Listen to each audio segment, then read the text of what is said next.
Hello everyone. Let's do game 3 of Class Handout 2. Remember, always try to do these games first.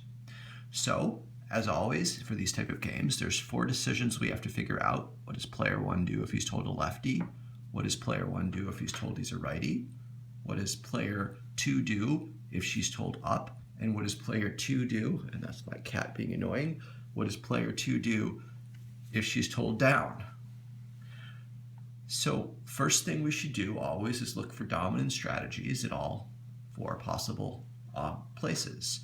So nature says player 1, you're a lefty. Now this is not going to happen 50% of the time, but 25% of the time. So 25% of the time, nature will tell player 1, you're a lefty. So if we still had class, I would say flip 2 coins. They both come up heads. Player 1, you're a lefty. Otherwise, you're a righty. All right. So let's imagine player 1 is told, you're a lefty. What should he do?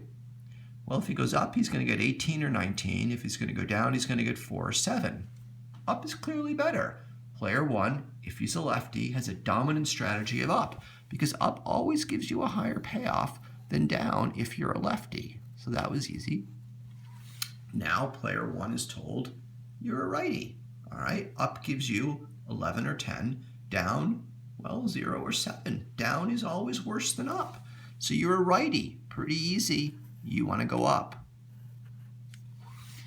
Now player 2. You're told up, and that's going to happen, but let's say you're told up. If you knew you were on the left, you would want X, because 4 beats 3. If you knew you were on the right, you'd want Y, because 3 beats 0. Player 2 does not have a dominant strategy if up is played. What if down is played? It won't be, but let's see if there's a dominant strategy if down is played. If down is played, player 2 would say, if I knew it was on the left, I'd want X, because 5 beats 1. Whereas if I knew it was on the right, I would want, well, X as well, because 3 beats 2. So player 2, if you're told it's down, and you won't be, but, if you were, X. So now there's 4, we need to make 4 decisions, and we can do 3 of them.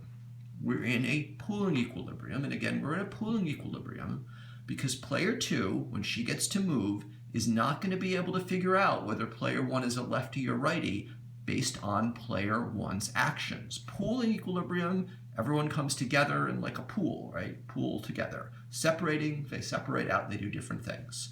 All right, in a pooling equilibrium, excuse me, you've got to go back to nature's probabilities. So player 2 will figure, okay, I'm told up, and you know what I'm told up, that means 25% of the time I think I'm here, 75% of the time I think I'm here, because player 2's theory of what's going on in this game is 25% of the time nature goes here, and player 1 goes up, and you end up here. 75% of the time nature goes here, and player 1 goes up, and you're here. So when calculating your average payoff, player 2 will use these 2 probabilities.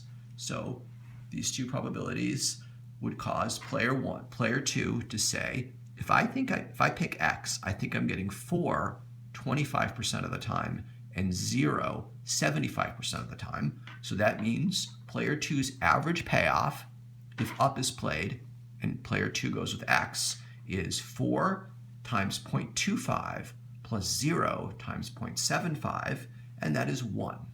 So player 2 estimates, if after up is played, I go with X, on average I'm getting 1. Player 2 will say if after up is played, I go with Y. 25% of the time I'm going to get this 3, and 75% of the time I'm going to get that 3, so obviously your average payoff is 3. Formulate your average payoff if you're player 2, and up is played and you go with Y, is 0.25 times 3 plus 0.75 times 3, which better come out to be 3. So it's better to get 3 than on average to get 1.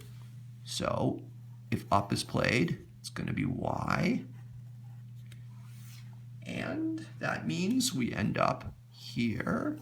So if nature picks left, we end up here. Player 1 gets 19, player 2 gets 3. And if nature picks right, we end up here.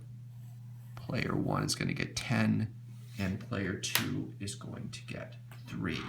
So I know some of you might be confused, like, why did I give this and this the same as this and this? These are kind of different strategies. So you can think of this X and Y as different from this X and Y. I kind of wanted to make the game symmetric, right? It's easy to say up and down. So player 1 will pick up and down, whether he's a lefty or righty. So then player 2 will pick X or Y. But in a sense, like this X and Y are different from this X and this Y. So you pick X or Y up here, you pick X or Y here, but it's different. So you could pick X here and X here, or X here and Y here. What you can't do is pick this X and this Y, because this is like one information set, so you don't know whether you're on the left or the right, so you can't pick a different strategy here than you can here. But you do know if you're up or down, so you can pick a different strategy here than you can here. And since player 1 knows whether he's here or here, he could do something different here than he can here. So if you're within an oval, you got to do the same thing in that oval. If you're not in an oval, if you're in a, then you can do different things, or you can do different things in different ovals. Thank you for listening.